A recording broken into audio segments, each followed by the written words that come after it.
Vous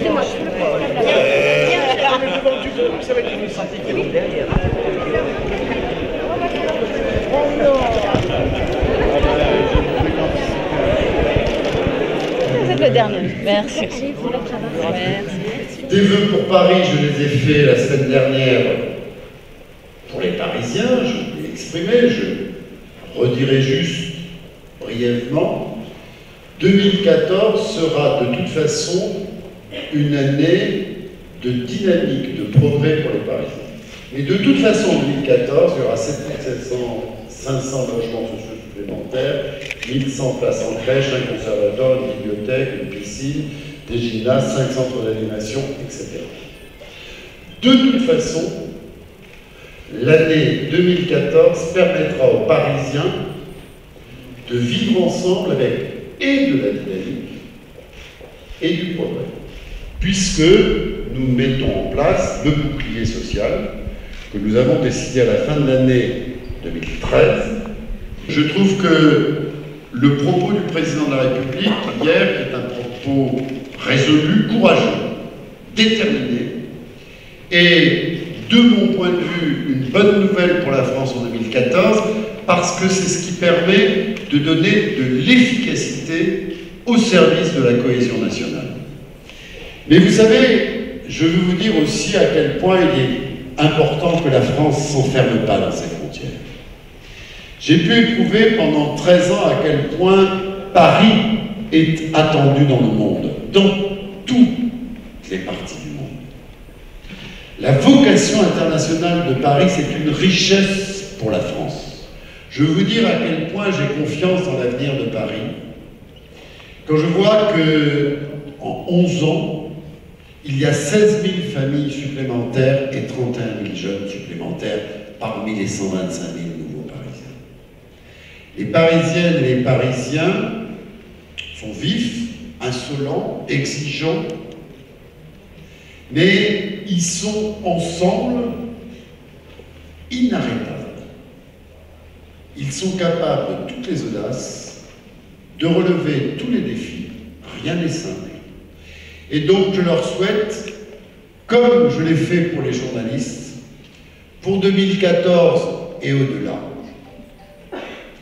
beaucoup d'intelligence, beaucoup de confiance en eux, beaucoup de vitalité, et puis tout ça, ils le feront d'autant mieux qu'ils seront bien solides dans la fidélité aux valeurs universelles que porte Paris, et qu'ils le feront en sachant aussi se rassembler.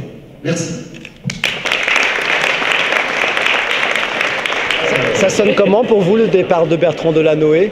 Ça vous fait quoi? Ça sonne comme un regret, on l'aimait beaucoup, mais on l'aimera encore. Très ouvert, un homme qui parle à tout le monde, un homme qui connaît beaucoup de choses, et j'ai toujours apprécié énormément ses discours sans papier. Faut le faire. Oui, non, sincèrement, j'ai beaucoup apprécié Bertrand Delanoë. J'aimais bien déjà sa façon de diriger la ville de Paris, sa sérénité. On avait beau dire autour de lui ce qu'on voulait.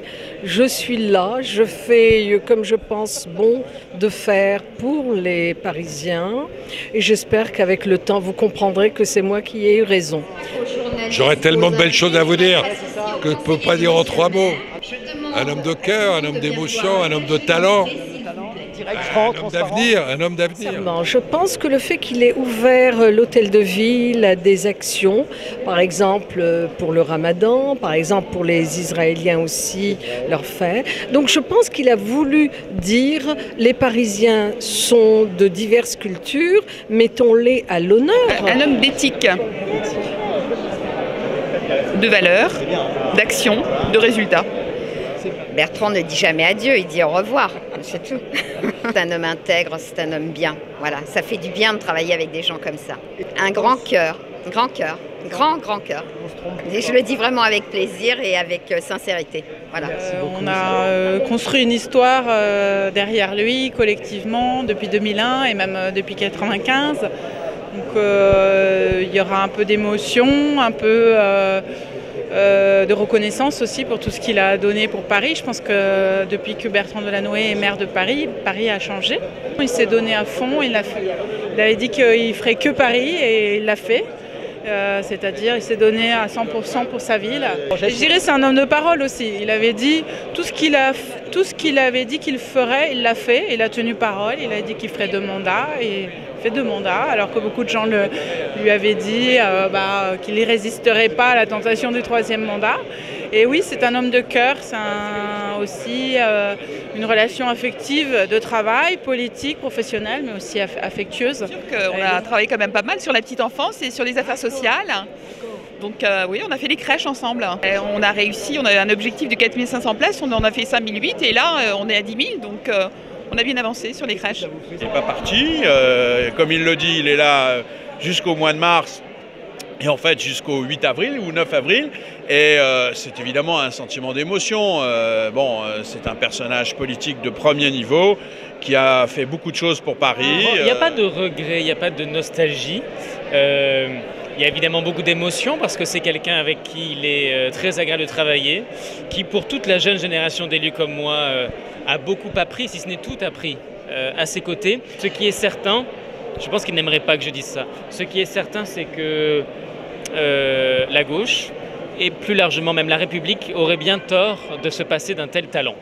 Et je ne sais pas de quoi demain est fait. Parce que toi, tu étais là avant qu'il soit élu. C'est vrai. Et tu termines son mandat avec lui, quoi. C'est vrai, j'étais là avant, mais c'est une aventure, c'est une page qui se tourne et puis qui se tourne pas complètement parce qu'il sera toujours un peu avec nous, Bertrand. En tout cas, ça a été 13 ans de travail, de bonheur et de plaisir et de rencontres, comme avec toi, par exemple.